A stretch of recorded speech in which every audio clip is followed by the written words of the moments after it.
Bienvenue à Bistro Liberté, le débat libre et non conformiste. Au sommaire de cet épisode, le blasphème, un droit absolu ?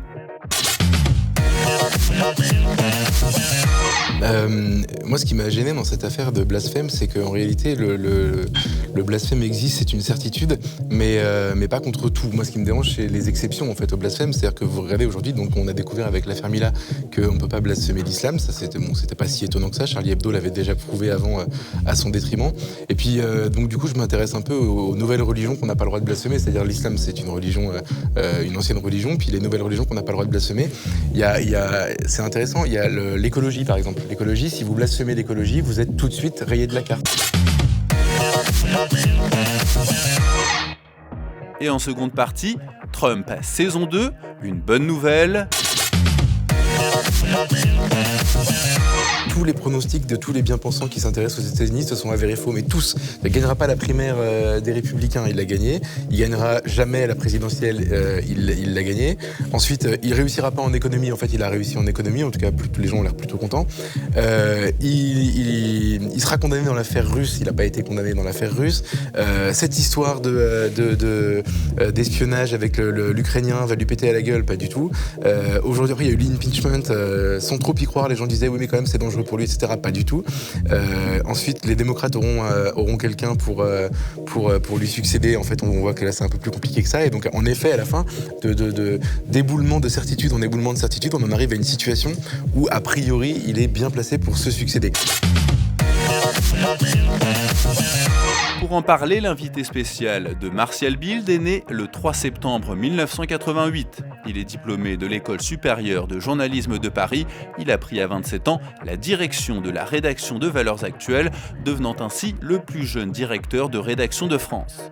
Sous son impulsion, le magazine d'actualité hebdomadaire, créé en 1966 par Raymond Bourgine, devient un puissant journal d'opinion et un magazine généraliste traitant sans tabou de tous les sujets de société. En 2017, dans un livre intitulé « Une élection ordinaire », il imagine la campagne présidentielle et l'ascension au pouvoir du journaliste et écrivain Éric Zemmour, présenté comme le trait d'union entre les Républicains et Marine Le Pen. Je vous demande d'accueillir Geoffroy Lejeune.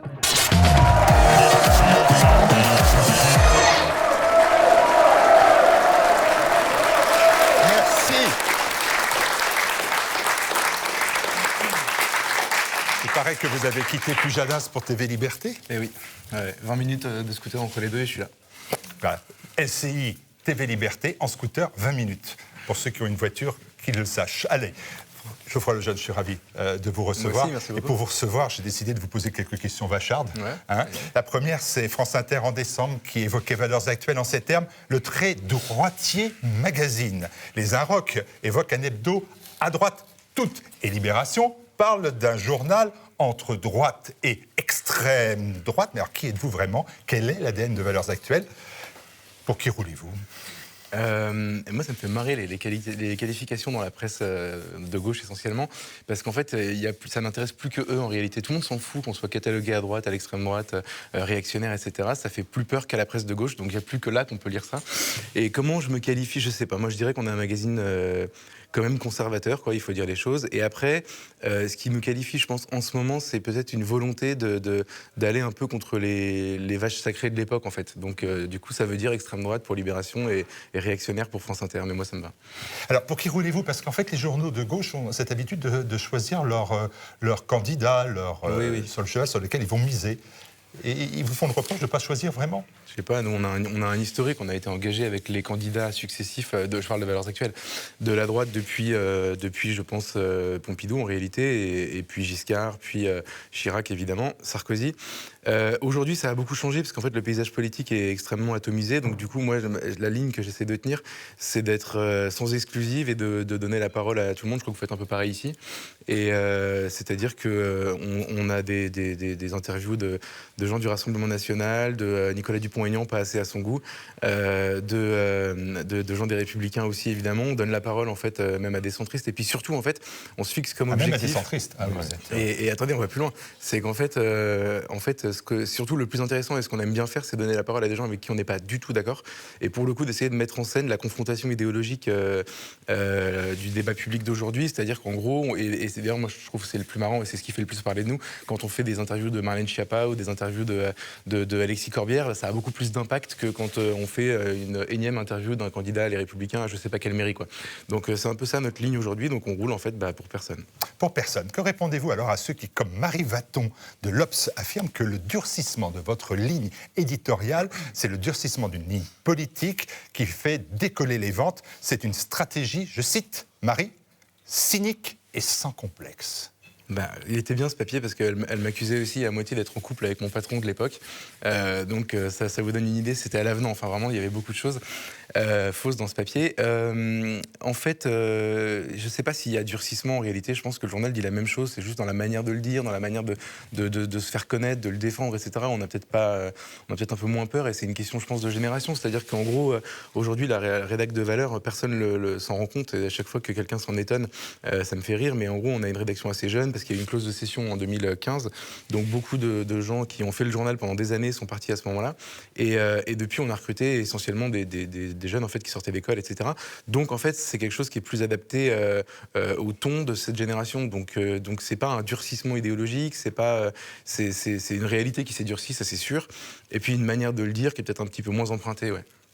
Alors, réinventer ou promouvoir les valeurs conservatrices, celles que vous avez évoquées, ça a un coût parce qu'en quelques semaines, quand même, vous avez été visé par les inquisiteurs du net, les Sleeping Giants. Votre venue à Sciences Po Lille pour un débat a été annulée par la direction de l'établissement et les murs de vos locaux ont été vandalisés par des féministes extrémistes de gauche. Comment vous vivez tout cela ? En fait, je trouve que c'est une bonne nouvelle, dans le sens où au moins les masques tombent. C'est-à-dire que dans le cas par exemple des Sleeping Giants, on voit le vrai visage. Enfin, vous connaissez, j'imagine. C'est empêcher la publicité. C'est empêcher la publicité. C'est surtout, en fait, vouloir mettre sur la paille celui avec qui on n'est pas d'accord. Je trouve ça assez fascinant, mais je suis content du coup qu'on découvre que les cyberactivistes d'extrême gauche qui sont starifiés aux États-Unis, etc., qui ont voulu mettre le site de Bannon sur la paille, qui ont attaqué avant nous Boulevard Voltaire et d'autres médias trop alternatifs à leur goût, en fait, on constate tout à coup, et j'avoue que nous, on a donné de la publicité à ça, qu'en fait, ils sont juste sectaires et qu'ils ne supportent pas la contradiction, la remise en cause de leur modèle. Donc c'est une bonne nouvelle de le découvrir. Dans le cas de Sciences Po, moi, je reconnais que je m'étais assez peu intéressé à Sciences Po Lille avant, mais vous découvrez tout à coup qu'en fait, les IEP, donc les instituts d'études politiques, sont dirigés par des militants passés par le cabinet de Najat Vallaud-Belkacem, qui considèrent que c'est impossible d'organiser un débat entre MAPOM. Je veux dire, je ne vais pas faire ma promo ici, mais bon, il y a des gens qui considèrent que c'est possible de m'inviter à débattre, comme par exemple, vous en parlez tout à l'heure, David Pujadas, qui n'est pas un dangereux réactionnaire. Et surtout, Charles Consigny, qui était accusé, parce que c'était sous la pression de syndicats étudiants, Charles Consigny qui était accusé d'être homophobe, alors qu'il est homosexuel, c'est pas moi qui le dis, c'est lui qui l'a toujours dit. Et par ailleurs, il était pour le mariage pour tous. Enfin, je veux dire, on va chercher très loin les reproches, quoi. Et donc ça, c'était une très bonne nouvelle aussi. Quant aux féministes, écoutez, il faut rigoler de tout ça. Enfin, je veux dire, nous, on a plutôt pris ça à la légère. On est très content de ne pas avoir subi de vraies dégradations. C'est juste des petites affichettes qui étaient collées. Et en fait, on avait juste envie de se foutre de leur gueule parce que ça devient pathétique. J'ai quand même noté, moi, quelque chose de surprenant. Quand vous êtes attaqué par les Sleeping Giants, je fais un tweet, c'est le minimum de soutien, un petit mot, se dire coucou, même de loin, nous, on est avec vous, à vos côtés. Et je trouve que la profession, vous êtes, Valeurs Actuelles fait partie de la grande presse, fait partie d'un syndicat de presse, etc. Où sont les réactions de la profession ?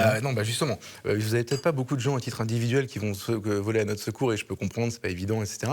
En revanche, interroge la profession. Justement, le syndicat, le SEPM, syndicat des éditeurs de la presse magazine, a fait un communiqué ultra violent. Syndicat qui compte parmi ses rangs le Courrier international, l'Humanité. Enfin voilà, c'est pas juste un regroupement de journaux de droite, quoi, pour expliquer que c'était un scandale, etc. Puis il faut rendre quand même aux gens courageux un peu d'honneur de temps en temps. Mais il y a une rédactrice en chef, par exemple, politique de l'Obs, Carole Barjon, qui a fait un tweet pour dire c'est pas normal. Aujourd'hui, c'est Valeurs Actuelles. Demain, ça peut être tout le monde.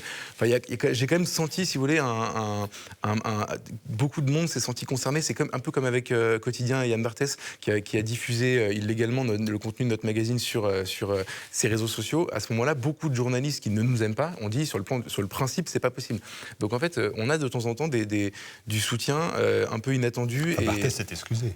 C'est excusé, enfin assez pas une lettre d'excuse. Il a fait un courrier d'avocat pour expliquer qu'il allait filer 5 000 € à Reporters sans frontières et qu'on serait quitte parce qu'il voulait éviter le procès. Je me souviens pas d'excuses de Yann Barthès, au contraire. D'accord. Non, mais c'était comme ça m'était passé à travers l'esprit. L'entretien accordé par Emmanuel Macron à votre hebdomadaire, comme quoi finalement il y a des gens qui acceptent de vous parler et pas des moindres. Heureusement, c'est pas Sciences Po Lille partout. Oui, à tétaniser l'Élysée. Vous avez suscité un vent de panique. Comment avez-vous obtenu ce scoop? On dit que c'est en allant au Parc des Princes avec le conseiller Bruno Roger-Petit. Mais c'est me faire beaucoup d'honneur. Je suis allé au Parc des Princes une fois avec le conseiller d'Emmanuel Macron, Bruno Roger-Petit. Parce que nous, comme on voudrait avoir Macron aussi, je me dis si je dois aller au Parc des Princes pour l'avoir, je peux le faire. Il faut aller tout court au Parc des Princes parce que c'est sympa. Non, la vérité, c'est qu'en fait, j'ai fait une fois dans ma vie un match en tribune de presse au Parc des Princes. Et à l'époque, Bruno Roger-Petit était journaliste. Et en fait, on travaillait. Conseiller mémoire maintenant. À l'époque, il était journaliste. Maintenant, il est conseiller mémoire d'Emmanuel Macron. Mais surtout, à l'époque, en fait, il m'invitait dans son émission de foot sur une chaîne du câble. Donc en fait, on se retrouve parce qu'on avait ces fonctions-là, ces fonctions de journaliste sportif, à regarder un match du Paris Saint-Germain ensemble. Donc c'est la seule fois où je suis allé au Parc des Princes avec lui. Et surtout, je suis ami avec cette personne depuis longtemps pour d'autres raisons. Et en fait, figurez-vous que c'est comme quoi il y a des conneries dans la presse, même dans la grande presse de temps en temps. En fait, moi, j'y suis pour rien dans cet entretien. Et donc tout le mérite revient à un journaliste de valeur qui s'appelle Louis de Ragnel, qui lui, pour le coup, en fait, parmi ses attributions, couvre beaucoup. Il suit les questions de défense, de justice, de police, etc. Et donc, il parle à énormément de conseillers techniques, notamment dans les ministères ou de gens dans les différents services de l'État qui traitent ces questions-là, et à l'Élysée. Et donc, en fait, il a des bonnes relations, en gros, avec des bonnes relations de travail avec les gens de l'Élysée. Et en fait, c'est le tout nouveau conseiller presse d'Emmanuel Macron qui s'appelle Joseph Zimet, qui venait de prendre ses fonctions, qu'on connaissait pas, donc on a rencontré que lui. Et que vous connaissez pas non plus, donc voilà. Sur un malentendu, ça s'est fait, non? C'est exactement ça. Ah, c'est ça. Et en fait, mais il a voulu monter ce truc. C'était un voyage à Mayotte et à la Réunion d'Emmanuel Macron. Il nous a proposé d'être dedans. Nous, on fait jamais de voyage présidentiel parce que ça coûte en fait extrêmement cher d'envoyer des journalistes sur place. Donc on a dit, écoutez, d'accord, mais qu'est-ce qu'on a dedans? Donc oui, vous parlerez au président. Et puis vous parlerez au président. C'est devenu finalement une négociation intense menée par Louis. Vous serez dans l'avion avec lui au retour. Et puis après, une fois qu'il a été dans l'avion, il a demandé s'il pouvait enregistrer Macron. L'autre qui découvrait un peu son métier, il lui a dit pas de problème. Honnêtement, ça se fait pas sinon. Il a enregistré la conversation. Ça dure 42 minutes. Et quand il nous l'a envoyé, on s'est dit c'est bon, c'est réglé. Et après, ils ont paniqué parce qu'ils ont compris ce qu'ils avaient fait. Ils ont demandé un droit de regard sur. Voilà, vous avez accepté. Bien sûr, moi j'accepte tout pour tout le monde en fait. C'est-à-dire que je considère que quand vous faites une interview. Non, je trouve ça normal aussi. Hein. Je ne prends pas du tout comme un reproche. Mais non, mais il y a des gens, parce qu'il y a des journalistes qui s'honorent de ne pas faire relire leurs propos à des politiques ou à des gens qui sont interrogés. Moi je me dis, si on lui propose de venir parler dans le journal, c'est pour qu'il soit d'accord avec ce qu'il va dire. Donc du coup, vous avez des moments, des écarts de langage, etc. Je considère normal de pouvoir les corriger. Voilà. Puis lui, c'est pas un homme à faire des écarts de langage non plus. Allez, quelle est réellement la recette du succès de Valeurs Actuelles? Vous m'avez parlé de la jeunesse de ses équipes. Ça joue, ouais. On pourrait parler de l'audace, on pourrait parler des convictions. C'est vrai qu'en fait, on a vraiment des convictions, c'est-à-dire que oui, il y a des discussions très animées dans la rédaction, etc. Mais en fait, à la fin, on ne fait rien à quoi on ne croit pas, quoi. Ça change beaucoup. On n'est pas juste dans une démarche esthétique de sortir des infos. Il y a aussi des idées qu'on essaie de défendre, et surtout quand on considère qu'elles sont pas équitablement défendues dans le milieu dans lequel nous on baigne, à savoir le milieu en gros médiatique. On considère que notre devoir, c'est de les porter, donc on essaie de le faire le plus fort possible. Est-ce que les convictions ne sont pas seulement en une, et puis après ça s'étiole à l'intérieur du journal? C'est le reproche qu'on fait toujours à tous les journaux, à vous aussi. En fait, je comprends qu'on ait pu faire ce reproche à des moments où, en gros, le contenu était peut-être pas au niveau de l'attente, de la radicalité de la couverture, etc. Mais moi, j'ai l'impression, mais peut-être je me trompe, d'avoir plutôt déradicalisé les couves et radicalisé plus le contenu. Je sais pas si c'est clair, mais en gros, ça paraît très clair. En gros, on essaye vraiment ici de respecter la promesse de la couverture, et donc moi, ça m'est arrivé peut-être une fois ou deux de me dire on est un peu faible sur le contenu et d'être un peu déçu. Mais globalement, en plus, je vous le dis, d'autant plus que j'écris pas les articles du journal. je trouve quand même que cette qualité, moi je le lis avec plaisir, en tout cas toutes les semaines. Et nous aussi, c'est pour ça que vous êtes là. Et on va se retrouver dans quelques instants avec les sociétaires, tous journalistes, et qui vont bien évidemment aussi donner leur point de vue, certainement opposer leur point de vue au vôtre. On se retrouve dans un instant. Le blasphème, un droit absolu ? Mila, adolescente de 16 ans, a fait l'objet d'insultes et de menaces de mort pour avoir critiqué la religion musulmane sur les réseaux sociaux. Tout comme les caricatures de Mahomet, les dessins contre Benoît XVI et les injures contre le Christ sur France Inter, il y a un droit absolu au blasphème. Cependant, ce dernier est remis en cause par une importante partie de l'opinion publique, par des politiques et même le ministre de la Justice. Entre polémique et confusion, le blasphème est-il un droit absolu ? Voilà, avec notre invité, on se retrouve. Notre invité Geoffroy Lejeune, le jeune directeur de Valeurs Actuelles. Face aux Sleeping Giants, je veille, dit Geoffroy Lejeune. La caricature, ça va ? Ça va, j'en ai eu des pires. Hein. Vous en avez eu des pires. Bah alors écoutez, parce que celle-là, je trouvais qu'elle était était plutôt valorisante. Elle est plutôt valorisante. Merci Ignace pour toute cette soirée. Tu vas pouvoir continuer à dégommer notre invité. Allez, le blasphème. Charlie Hebdo a sondé les cœurs et aussi les esprits des Français sur cette question de blasphème. Et en fait, eh bien, le droit au blasphème divise l'opinion, d'ailleurs quasiment en deux parties égales. Quel est votre point de vue de directeur de Valeurs Actuelles et puis personnel, bien évidemment ? Moi, ce qui m'a gêné dans cette affaire de blasphème, c'est qu'en réalité, le blasphème existe, c'est une certitude, mais pas contre tout. Moi, ce qui me dérange, c'est les exceptions en fait au blasphème. C'est-à-dire que vous regardez aujourd'hui, donc on a découvert avec l'affaire Mila qu'on ne peut pas blasphémer l'islam. Ça, c'était pas si étonnant que ça. Charlie Hebdo l'avait déjà prouvé avant à son détriment. Et puis, donc du coup, je m'intéresse un peu aux nouvelles religions qu'on n'a pas le droit de blasphémer. C'est-à-dire l'islam, c'est une religion, une ancienne religion. Puis les nouvelles religions qu'on n'a pas le droit de blasphémer. C'est intéressant. Il y a l'écologie, par exemple. L'écologie, si vous blasphémez l'écologie, vous êtes tout de suite rayé de la carte. Je prends l'exemple de Philippe Verdier, vous savez, qui était le monsieur météo de France 2, qui il y a quelques années sort un livre qui s'appelle Climat Investigation. On se souvient parce que c'était chez le même éditeur que moi et un mois après, donc on s'est connus à ce moment-là avec Philippe Verdier et qui a été viré déjà tout de suite et puis qui a pris un tombereau d'injures et qui aujourd'hui est sorti complètement du jeu alors qu'il avait des choses à dire. Peut-être qu'il avait tort, j'en sais rien, moi j'y connais rien en climat, mais il avait peut-être des choses à dire et ça a été interdit. Il avait blasphémé en fait.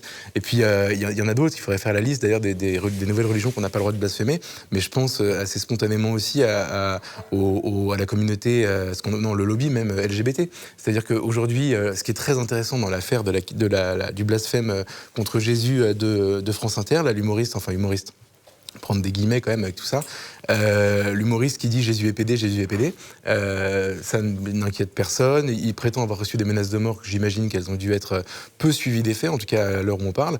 Bon, il fait des concerts tous les soirs à travers la France. Voilà, il n'y a même pas une tomate. Il n'a pas perdu son boulot à France Inter, lui. En revanche, il a présenté ses excuses à la communauté LGBT parce que Jésus est pédé, en fait, c'était pas une insulte à Jésus, mais c'était homophobe. Donc tout ça pour vous dire à la fin que voilà, il y a des choses qu'on n'a pas le droit de dire dans ce pays, c'est une certitude. Et ensuite sur le blasphème en tant que tel, moi je suis pas un fanatique du droit d'insulter Dieu, en fait. Le blasphème au sens strict du terme. Mais en revanche, je constate, et moi je fais vraiment partie des catholiques qui, par exemple, ne se sentent pas outrés quand ils voient Charlie Hebdo, etc. Je veux dire, je considère, ils font quelque chose. Je suis triste pour eux parce qu'ils ont probablement des problèmes à régler, à avoir besoin d'insulter autant les évêques, le pape, etc., etc. Mais je m'en fiche, en fait. Je vais jamais aller poser une bombe à Charlie Hebdo, ni même m'insurger, ni même quoi que ce soit. Et donc je pense en réalité que voilà, c'est pas la panacée le blasphème, mais qu'en revanche, c'est ce qu'il faut. Dans l'affaire Mila, moi, c'est ce qui m'a fasciné, c'est que on a débattu du blasphème pendant une semaine, voire pendant 15 jours, alors qu'en réalité, la seule question, c'est est-ce qu'il faut qu'on tolère qu'une gamine de 16 ans ne puisse plus aller à l'école, soit menacée de mort, soit harcelée, menacée de viol et compagnie, et que son adresse soit divulguée sur les réseaux sociaux, au nom du fait qu'elle a insulté l'islam, par en fait les hystériques des réseaux sociaux de la communauté jeune, en gros arabo-musulman, quoi. C'était ça le sujet, et au lieu de ça, on s'est échappé sur le droit au blasphème en écoutant tout à coup la grande penseuse Nicole Belloubet, qui en fait n'avait rien à dire sur le sujet, quoi. Bon, écoutez, on va ouvrir le débat, vous l'avez lancé, et je vais tout de suite donner la parole à notre première sociétaire, qui est une nouvelle sociétaire, Marie Pinsard. Bonsoir, merci de nous rejoindre, vous êtes journaliste, auteuse, autrice. Auteur, c'est bien. Auteur, c'est bien ? Ouais. D'accord. Alors, votre point de vue, vous avez écouté Geoffroy Lejeune, vous partagez son point de vue ou pas ? Oui, en moi, à titre personnel, c'est vrai que le blasphème, c'est pas ma came, parce que, tout simplement, je trouve ça assez facile d'insulter certaines religions. Je dis bien certaines, parce qu'il y en a d'autres où c'est plus compliqué, c'est sûr. Moi, ce qui me frappe, c'est que Oui, il y a un débat depuis environ 15 jours. Et ce que je ne comprends pas, c'est pourquoi il y a ce débat sur le blasphème, qui est relayé par les politiques, qui est relayé par tout le monde, alors que dans une république laïque, supposée l'être comme telle, le blasphème, le droit ou pas au blasphème, ne devrait même pas exister.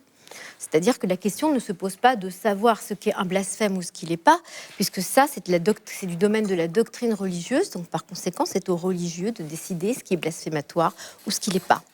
Donc, quand je vois effectivement Madame Belloubet ou d'autres, Martine Aubry, Ségolène Royal et même le Parti communiste qui se découvre tout à coup un sens, un amour pour le divin on les soupçonnait pas quand même de ça. Quand je les vois disserter sur le droit au blasphème, je me dis mais de quel droit justement on décide qu'il y a blasphème ou pas. Écoutez, quand une jeune fille de 16 ans dit votre religion c'est de la merde, votre Dieu je lui mets un doigt dans le cul, merci, au revoir. Ça peut quand même choquer, non ? Ah oui, c'est choquant. Non, mais ça, je vous dis pas que c'est pas choquant. Ça l'est. Mais que ce soit repris par la classe politique comme une antienne et que d'un coup on s'aperçoive que c'est très mal, c'est pas bien du tout de dire du mal des religions. Attention, c'est très curieux que dans une société qui a perdu le sens du sacré à bien des égards, on se découvre d'un coup que non, le sacré c'est sacré, alors que il y a beaucoup de choses qui sont cultes dans nos sociétés actuelles, assez peu de choses sacrées, surtout tout ce qui relève du divin, et d'un coup on découvre qu'il ne faut pas offusquer la religion, du moins les religieux, et il ne faut pas dire du mal des religions. On sait très bien qu'il ne faut pas dire surtout du mal d'une religion, parce que c'est celle-ci c'est celle-ci, ce sont plutôt certains de ses membres qui appellent au meurtre et pas d'autres. Donc en vérité, j'ai l'impression que la plupart de la classe politique s'est pris les pieds dans le tapis de la laïcité, qu'on brandit pourtant à tous les étages. Quand on veut parler des racines chrétiennes de la France, on vous dit on est un État laïque, le mariage pour tous, qu'on soit pour ou contre, c'est pas la question. L'Église ou d'autres n'ont pas en s'en mêler, c'est la laïcité. Puis d'un coup, on se dit que mais non, la religion, ça reste quand même quelque chose de très important. C'est Fabien Roussel, donc le secrétaire général du Parti communiste, qui dit que c'était inacceptable et condamnait les insultes à la religion. Oui, donc c'est quand même incroyable que Fabien Roussel aille jusque-là. En vérité, c'est communiste cubéni. Bon. Oui, mais en vérité, c'est qu'ils sont morts de trouille. C'est qu'ils ont peur. C'est une démonstration de la lâcheté de la classe politique vis-à-vis des problèmes que pose l'islam politique. C'est tout, c'est pas plus que ça, en fait. On vous redonne la parole dans quelques instants. Marie Pinsard, croquée par Ignace pour la première fois. Ni Mila, ni Burqa. Ça vous va ? Oui. Il va falloir vous y faire. Il va falloir vous y faire. Oui. Allez, Constance Prinzel, rédactrice en chef de Liberté Politique, c'est à vous. Dieu est amour et pour le blasphémer, il faut être habité par la haine. Voilà ce que dit Ignace. Ça vous va aussi ? Oui, on va dire que oui. De toute façon, vous n'avez pas le choix. Non, je n'ai pas trop le choix. Donc, non, ce qui est sûr, c'est que le droit au blasphème, en soi, moi, je ne suis pas pour. Dans un monde idéal, on vivrait dans un pays où la primauté de l'Église catholique, apostolique et romaine serait reconnue, et donc, effectivement, on n'aurait pas le droit de dire n'importe quoi. Mais pas le droit, ce n'est pas une nécessité de judiciariser, c'est juste qu'on respecte la divinité, on respecte la foi, etc. Je crois qu'on l'a tous dit, on est d'accord, le problème, ce n'est pas le droit au blasphème. C'est très amusant de voir ressortir ça, alors qu'on baigne finalement, on est actuellement dans une société qui a posé le libéralisme en suprême valeur, et on vient s'en offusquer, alors qu'on a tout fait pour encourager le blasphème, évidemment depuis la Révolution française, mais plus généralement, évidemment, dans les dernières décennies, et évidemment depuis mai 68. Donc le droit au blasphème, c'est un non-problème pour moi, parce que, effectivement, quand on est dans un logiciel libéral, eh bien, il faut s'attendre à ce qu'on puisse dire tout et n'importe quoi. Et aujourd'hui, on ne le tolère pas, effectivement, vous l'avez très bien dit, parce que c'est pas la question du blasphème, c'est la question de la trouille de l'islam. Bon, ça, on est d'accord là-dessus. Mais il y a quand même quelque chose, je trouve, qu'on a assez peu analysé dans cette affaire Mila. C'est que cette jeune fille, donc, elle fait l'objet actuellement d'un ostracisme, elle peut plus aller au collège, elle peut plus, etc., etc. Cela dit, il n'y a pas de poursuite contre elle. Il n'y en a plus. Il n'y en a plus. je prends quelqu'un au hasard, je sais pas, Éric Zemmour par exemple, il aurait articulé le quart de la moitié du commencement de ce qu'elle a dit, il serait déjà assigné devant les tribunaux. Et il y a une sorte de gêne aussi, je ne sais pas si on on connaît l'immunité parlementaire, il y a peut-être une immunité LGBT, on ne l'accuse pas elle, parce qu'il faut quand même le dire, elle vient de la communauté LGBT, donc on la critique. D'un autre côté, Constance voilà. Prazel, la voix de Zemmour, c'est pas la même que celle d'une gamine de 16 ans qui fait un petit texte derrière ça. Je suis d'accord. Mais ce qui est impressionnant, c'est que au bout du compte, il y a une gêne vis-à-vis de ce personnage parce que ça aurait été quelqu'un de... Mais même pas Éric Zemmour, ça aurait été, je sais pas, une collégienne lambda ou une collégienne issue d'un lycée catho ou d'une fac catho ou quoi que ce soit, mais qu'est-ce qu'on n'aurait pas entendu? Et là, je trouve elle n'a pas été protégée par la communauté LGBT en l'occurrence. Non, c'est vrai, donc, ça c'est vrai. Pour le coup, ça ne lui a servi à rien. Mais elle n'est pas protégée dans le sens où ils ne vont pas faire une défendue, je veux dire. Non, ils n'ont pas défendu, moralement, ils n'ont pas défendu. Ils ne l'ont pas défendu, mais ils ne l'ont pas... il n'y a pas de judiciarisation. Ils n'ont pas ostracisé comme elle aurait pu l'être. Si elle venait d'une autre communauté, je pense qu'elle aurait été beaucoup plus ostracisée qu'elle. Vous n'êtes pas d'accord avec ça, Romaric Sangar? Ça tombe bien, vous allez avoir la parole. Non, je trouve qu'il n'y a pas d'affaire Mila, ça ne veut strictement rien dire. Il n'y a pas de blasphème. En France, dans une société sécularisée, il n'y a pas de blasphème. Ça n'existe pas, ça n'a aucun sens. Après, je suis catholique, voilà. Mais c'est une question qui regarde l'intimité, qui regarde la foi. On ne peut pas blasphémer contre ceux en quoi on ne croit pas, par exemple, ça n'a pas de sens. Donc, d'un point de vue séculier, il n'y a pas de blasphème. La seule chose qui a prouvé cette soi-disant affaire Mila, dont on oublie systématiquement de dire qu'à la base, c'est une jeune femme qui est sur un réseau social, d'un point de vue privé, qui ne prend pas la parole, qui n'a pas à être comparée avec quelqu'un qui prendrait la parole officiellement pour dire quelque chose, se fait elle-même agresser en tant que femme, en tant que Française, puis elle se fait traiter de sale française, elle se fait draguer, elle se fait traiter de sale française, puis de sale gouine. Et sale pute aussi. Voilà, donc tout ça, brusquement, qui sont censés être des insultes extrêmement graves, à l'époque du féminicide partout, ça passe comme si... Et c'est sa réaction à elle, qui est la réaction d'une jeune fille de 16 ans. Alors, je rappelle quand même que 2 semaines avant l'affaire Mila, ou 1 semaine avant l'affaire Mila, Vanessa Springora nous rappelait que le consentement d'une gamine de 14 ans n'était pas à prendre au sérieux, mais que 2 semaines plus tard, Ségolène Royal nous explique qu'en revanche, les paroles d'une jeune fille de 16 ans agressée sont à prendre stricto sensu et il faut lui demander d'assumer ça jusqu'au bout. C'est totalement délirant. La seule affaire qu'il y a, c'est celle de la présence de l'islam dans le pays et de l'efficacité des attentats terroristes qui, en effet, sont efficaces. On peut dire que ça. C'est quand même invraisemblable qu'en moins de 10 ans, il y a 50% des gens qui trouvent qu'il y a une possibilité de blasphème. Évidemment, si on leur poserait la question par rapport au christianisme, ils ne trouveraient pas qu'il y a une possibilité de blasphème. Ils trouvent qu'il y a une possibilité de blasphème parce que, finalement, c'est un peu dangereux. Ils ont compris la leçon, en fait. Voilà. Moi, tout ce que je vois, c'est que, globalement, le peuple français, enfin, pas globalement, une bonne partie du peuple français a compris la leçon. Et dans ces cas-là, on compris la leçon que c'est pas bien, parce qu'on en meurt, de critiquer l'islam. Voilà, ce qui n'a pas de sens, et ce qui interroge aussi d'ailleurs les musulmans eux-mêmes d'un point de vue théologique, parce que cette frayeur du blasphème est quand même la question du littéralisme.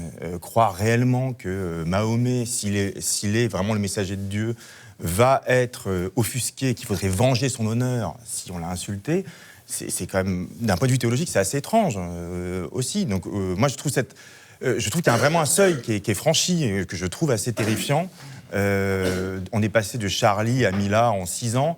On a vu brusquement tout le monde, enfin pas tout le monde évidemment, mais enfin 50%, c'est gigantesque, considérer qu'il y avait une possibilité de blasphème. Alors que Charlie, pour le coup, c'était des journalistes, on était Charlie, d'accord, c'était des journalistes dont le métier était de blasphémer, était de provoquer en permanence. Et on trouvait ça drôle, même si on était chrétien, on trouvait ça lourd, éventuellement, mais... Légèrement, oui. Bon. Oui, mais bon, ça faisait partie du... Oui, mais enfin, c'était dans l'ambiance générale, je veux dire. Voilà, c'était pas si grave que ça. Moi, le blasphème, je ne veux pas tellement où est le problème. Je dirais comme Geoffroy, c'est leur problème à eux. Mon Dieu, s'est fait humilier, s'est fait cracher dessus, s'est fait crucifier. Vous ne pensez pas que dans le blasphème, il y a une forme de violence et que cette violence, elle s'installe pour tout le monde, quoi. Je veux dire, quand on fait subir les derniers outrages au pape Benoît XVI, après, tout le monde y passe. C'est Jésus, puis après, c'est... Non, je vois pas... Non, c'est du langage. On peut en débattre, il n'y a aucun problème. Je vois pas où... Non, il n'y a pas de violence. Geoffroy, le jeune, je voyais que vous vouliez réagir à ce que disait Romaric Sangar. N'hésitez pas. J'étais d'accord avec lui parce qu'en fait, non mais c'est je vais pas m'opposer. Je suis pas venu ici pour me battre. Si. Mais non, mais j'aurais ajouté à ce que Romaric a dit que en fait, c'est ce que tu disais sur la curiosité théologique. C'est qu'en fait, on se connaît un peu. On a joué au rugby ensemble. C'est vrai. Les Geoffroy étaient meilleurs que moi, mais bon, c'est tout. C'est sympa. Bon, on va vous laisser. Et en fait, non, mais si Dans quelle équipe? Parce que on a joué, on peut raconter cette histoire. Ah bah racontez. C'était les 20 ans, je crois, de la mort de Blondin, dans une équipe constituée pour l'occasion par François Jonquer. On a fait un match contre des jeunes, des plus jeunes que nous en fait, bien meilleurs que nous aussi. Qui étaient rugbyman. Et qui étaient rugbyman aussi, et on s'est fait casser la gueule. D'accord. Voilà. Mais ensemble. Très bien, ça crée des liens. Ça crée des liens, exactement. Et en fait, ce avec quoi je suis d'accord, moi, c'est que je trouve ça étonnant de considérer que Dieu peut s'offusquer, s'insurger d'un dessein, il faut vraiment pas avoir confiance en Dieu pour penser que tout à coup, il va être tétanisé devant, ce que dit Mila, ou devant ce que dit, j'ai oublié son nom, l'humoriste de France Inter. Je pense qu'ils s'en foutent complètement en réalité. Est-ce qu'il n'y a pas une violence à vouloir blesser les gens? Est-ce que vous metteriez sur la une de Valeurs Actuelles quelque chose de blasphématoire? Est-ce que vous prendriez cette décision? Non, mais parce que je suis bien élevé, pas parce que je suis contre le blasphème. Ah oui, d'accord, mais être bien élevé, est-ce que c'est pas être contre le blasphème? Être contre le blasphème? Non, je pense pas. Je suis vraiment sur la même ligne que Romaric, ça ne doit pas déranger. Et ensuite, Frédéric Froment, nous, on lui est rentré dedans à mort, mais en pointant ses incohérences, sa lâcheté, sa nullité, parce que ce mec est pas drôle par ailleurs. Ça, c'était des manières de lui répondre, mais lui dire tu n'as pas le droit d'insulter notre Dieu, honnêtement, je vais lui faire beaucoup d'honneur en fait. Donc on peut blasphémer surtout. Beaucoup des unes de Valeurs Actuelles sont considérées comme blasphématoires par rapport aux religions séculières dont vous parliez tout à l'heure. Attaquer l'immigration, quand même, vous avez péché contre l'esprit. Ouais, non, mais parce que ça, c'est marrant. Faire parler Bigard, qui est quand même le poujadiste nul, etc. Vous avez été honteux. Il ne fait pas que des blagues nulles. Ah non. Regardez. On a vu la vidéo, j'ai vu ça. Alors non, mais c'est encore là, il n'était pas en représentation, mais non, il fait des blagues marrantes. Quand même, le lâcher de salope, pardon, mais ça restera dans l'histoire de l'humour français. Très bien, oui. Et vous connaissez pas le lâcher de salope? Je connais le lâcher de salope. C'est bon, j'ai suivi Bigard depuis de nombreuses années. C'est interdit à faire aujourd'hui, mais non, il est marrant. Enfin bon, bref, on va pas débattre de Bigard, mais oui, voilà, moi ça m'intéresse les nouvelles religions parce que c'est les nouveaux interdits. La réalité, c'est qu'en fait aujourd'hui, le courage du mec qui dit Jésus est pédé est nul. Enfin, il n'y a strictement aucune transgression. Donc vous pensez-vous que vous êtes plus blasphématoire que ces gens-là, même que Charlie Hebdo finalement? Parce que c'est finalement très attendu, Charlie Hebdo. Ils n'arrivent même plus à nous surprendre, quoi. Certes, mais je me garderais d'émettre un jugement parce qu'ils ont payé tellement cher qu'en réalité, je voyez ce que je veux dire, je ne peux pas critiquer. Philippe Ménard, vous aviez cherché à prendre la parole. Je vais vous donc la céder pour Liberté Politique. Je montre Politique Magazine, excusez-moi. Je montre d'ailleurs les journaux. J'ai oublié de le faire, Politique Magazine pour Philippe Ménard et pour Romaric Sangars. Le dernier numéro, c'est le roi dans l'incorrect, à la recherche d'un roi. Vous l'avez trouvé même, j'ai l'impression. Il faut le lire l'exemplaire. Je parlerai bien évidemment de présent dans quelques instants, présent en couleur de l'Irlande. Philippe Ménard. Oui, alors, ce qui était intéressant, d'abord, vous avez tous très bien parlé, vous avez dit tout ce que je voulais dire, donc je serai obligé d'être bref, ça me navre. Très bien, à bientôt. Au revoir. Il y a d'abord ce mot religion et ce mot blasphème, où on confond en fait l'intégralité du fait religieux sous un seul vocable. Alors, en refusant effectivement de distinguer juifs, chrétiens, musulmans, hindouistes et autres religions. Et donc là, brusquement, c'est la religion et on sent bien qu'il y a une espèce de fond anticlérical. Et d'ailleurs, effectivement, c'est très surprenant que Nicole Belloubet, exemple même de la République anticléricale, nous explique que le droit au blasphème est un truc génial. Ça lui permet uniquement de réactiver le chevalier de la barre, qui n'a rigoureusement rien à voir avec ce qui est en train de se passer sur les réseaux sociaux. Ensuite, la deuxième chose que je trouve fascinante, c'est que on peut être choqué en fait par le blasphème. Et effectivement, le fait que quelqu'un attaque volontairement une religion est une violence sociale, et on ne voit pas, au moment où la loi Avia est en train de nous expliquer que toutes les haines sont répréhensibles, pourquoi est-ce que la haine de la religion, une fois plus ce mot qui ne veut rien dire, serait brusquement et elle seule non pas répréhensible, mais au contraire encouragée. On ne peut pas à la fois dire c'est mal de critiquer les religions, mais on va faire en sorte d'empêcher tous les discours de haine. Comme si le fait de critiquer une religion n'était pas haineux. Voilà. Donc, maintenant, pour revenir sur l'affaire Mila, justement, ça, elle, ce n'était pas volontaire.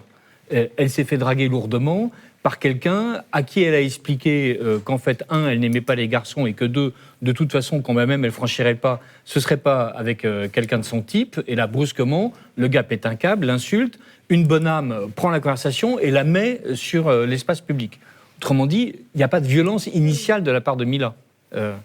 Mais ce qui est absolument fascinant, c'est que d'un côté, une fois que la chose est devenue publique, les musulmans réclament qu'il y ait une décence ordinaire, qui est de dire, au nom de la décence ordinaire, vous ne pouvez pas nous insulter. Et là, on pourrait leur dire, vous avez raison, effectivement, au nom de la décence ordinaire, on n'a pas le droit d'insulter ni les musulmans, ni les chrétiens, ni les bretons, ni les bouchers, ni les végans. On a le droit d'insulter personne. C'est les végans quand même. Non, mais oui, puis même les bretons, franchement parler, mais bon, voilà. Non, ça moins quand même. Si, les bretons, je sais pas, les combats de coq, j'ai une liste de haine, bon, bref. Mais on ne peut pas exiger que cette décence nous oblige vis-à-vis d'eux. C'est ça qu'ils veulent. Ils veulent avoir le droit d'insulter, mais qu'on n'ait pas le droit de répondre. Et c'est ça qui est absolument stupéfiant. Et en fait, il y a une dissymétrie permanente, il y a une asymétrie systématique dès que c'est le cas de l'islam. D'un côté, ils ont le droit d'insulter une femme, ils ont le droit d'insulter une lesbienne, ils ont le droit d'insulter une mineure, tout ce qui est péché contre l'esprit de l'époque, mais de l'autre côté, personne n'a le droit de leur répondre. Et donc, ils ont le droit d'être indécents et ils réclament de la décence. C'est ça qui est cette asymétrie. Abdallah. Pas le roi. Ça valait le coup. Pas le roi. Mais le délégué général du Conseil des Français du culte musulman dit « Cette fille sait très bien ce qu'elle fait, qui sème le vent, récolte de la tempête. » Mais c'est un mensonge. Parce que justement, elle ne voulait pas que ça devienne public. Ça a été rendu public par les corps religionnaires de cette ahurie qui explique que c'est bien fait. À ceci près que quand elle est passée sur le plateau de Quotidien, elle a dit « Je retire toute ma vulgarité », c'est tout à son honneur, parce qu'effectivement, elle a complètement assumé le côté pétage de câble qu'il y a eu de ce règlement de compte. Mais par contre, elle a dit « Je ne retire rien, entre guillemets, de... » Mais parce qu'elle a parfaitement raison d'avoir le droit d'exprimer une opinion. Parce qu'effectivement, on n'a pas le droit d'insulter, on a le droit d'avoir une opinion. L'islamophobie, c'est le blasphème par excellence. C'est-à-dire, en fait, dès que vous dites quelque chose contre l'islam, vous êtes taxé du blasphème d'islamophobie parce que rien ne peut être dit contre l'islam. Donc elle a eu raison de continuer à assumer. Voilà. Alors, Romaric Sangarce, résolument incorrect, on le sait, je revendique le droit à la louange divine. Oui. D'accord. Allez, adopté. Philippe Lénard ne veut pas blasphémer contre Allah, je préfère la croisade.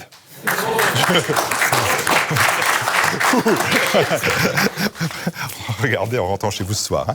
Alors, on poursuit. Francis Bergeron, votre point de vue, puis aussi ce qui a été dit, je pense, par Romaric, c'est le fait que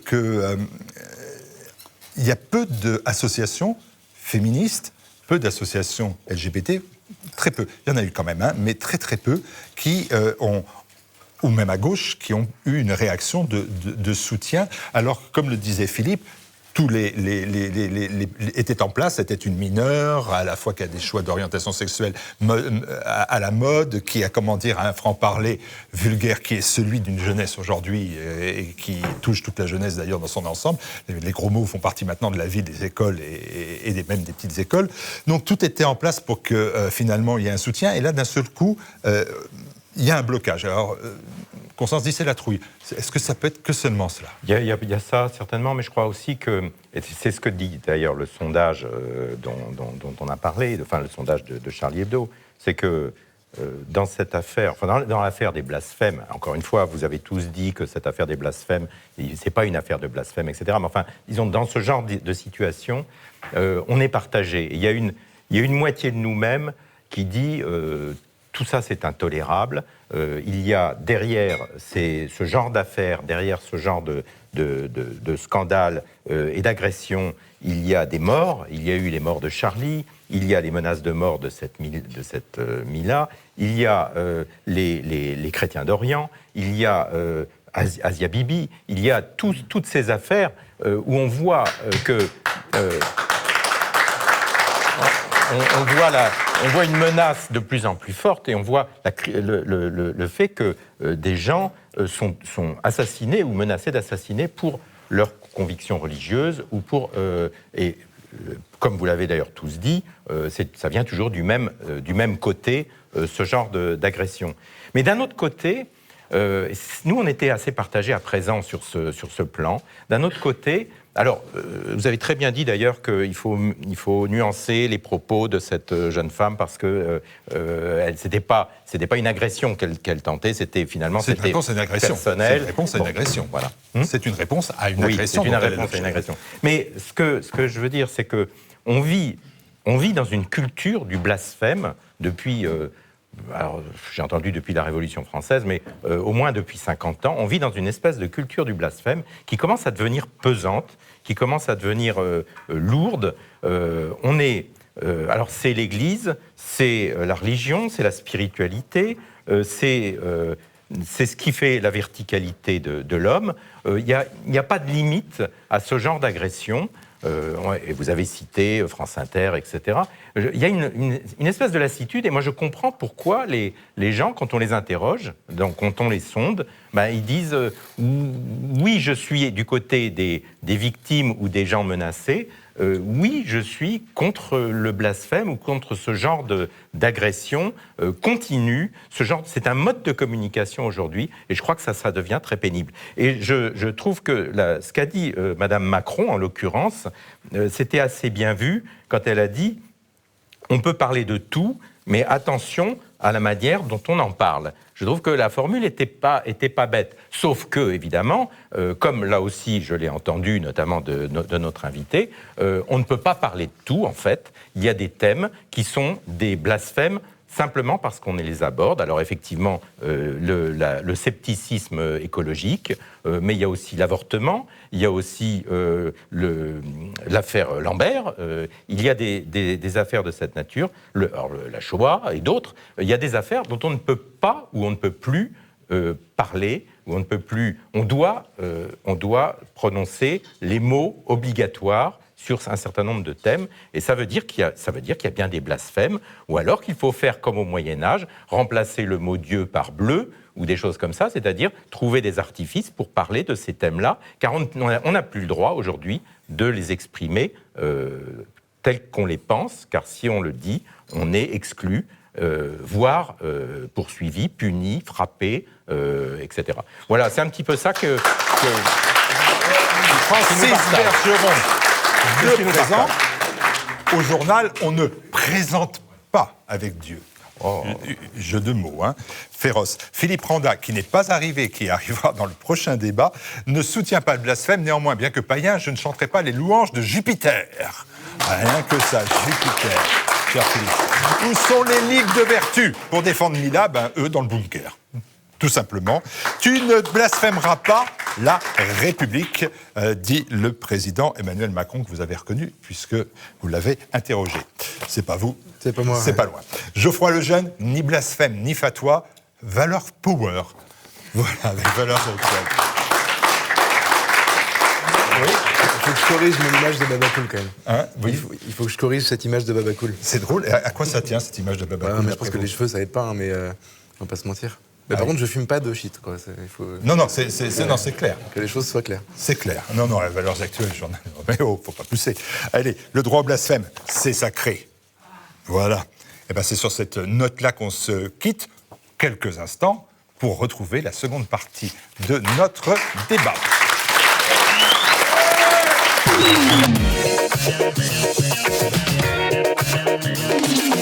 On se retrouve pour cette rubrique confession. On se retrouve pour cette rubrique confession avec notre invité Geoffroy Lejeune, le directeur de Valeurs Actuelles. Alors vous savez, nous avons une voix, nous aussi, vous venez de TF1 LCI, et nous avons acheté la même voix qui se fait entendre pour vous poser des questions. On écoute la première question. Quel fait d'actualité vous a le plus marqué au cours des derniers mois ?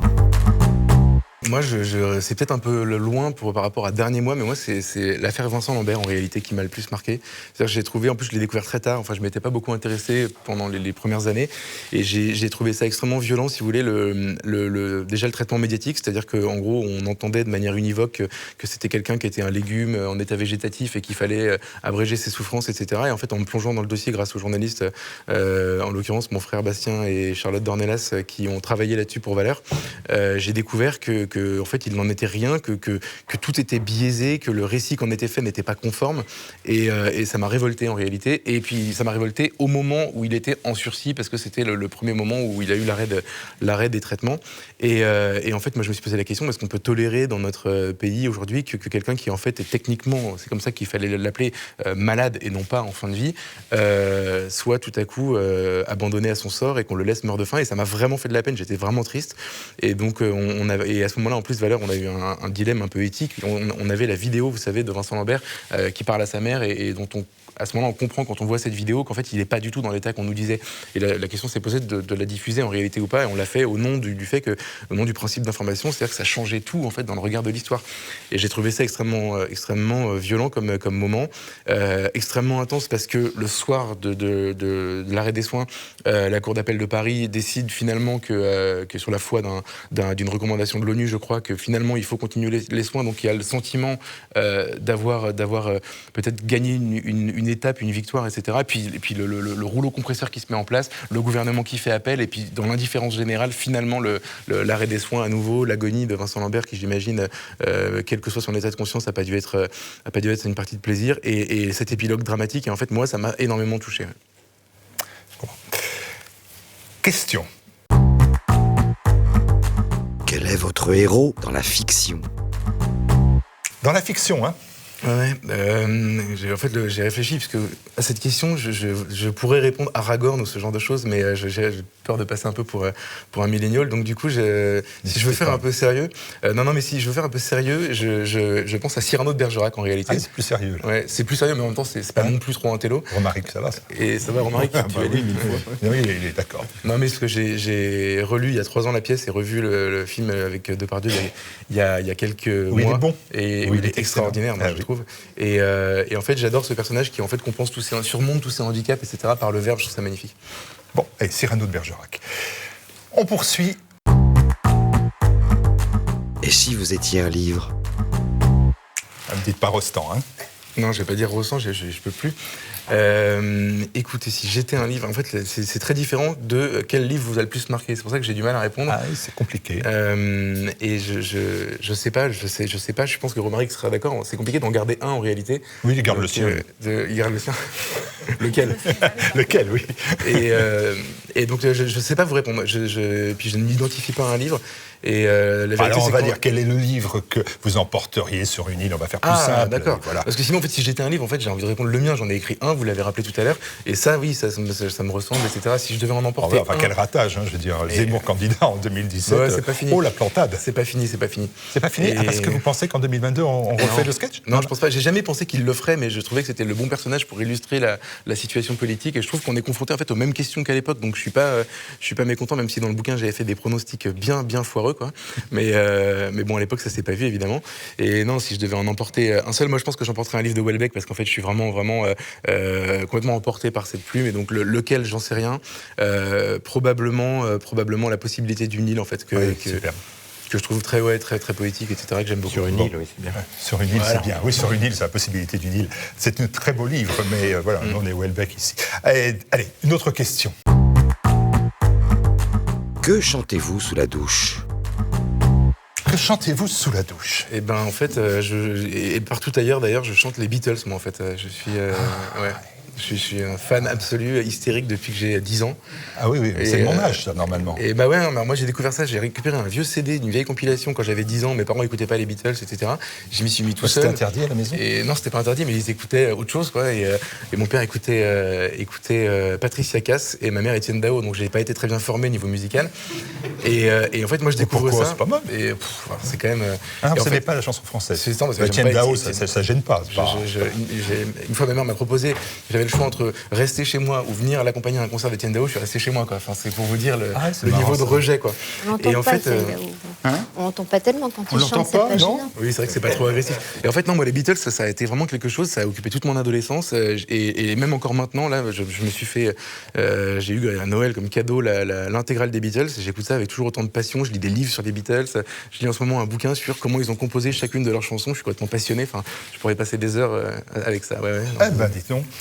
Avec une nouvelle question. Avec qui aimeriez-vous dîner ?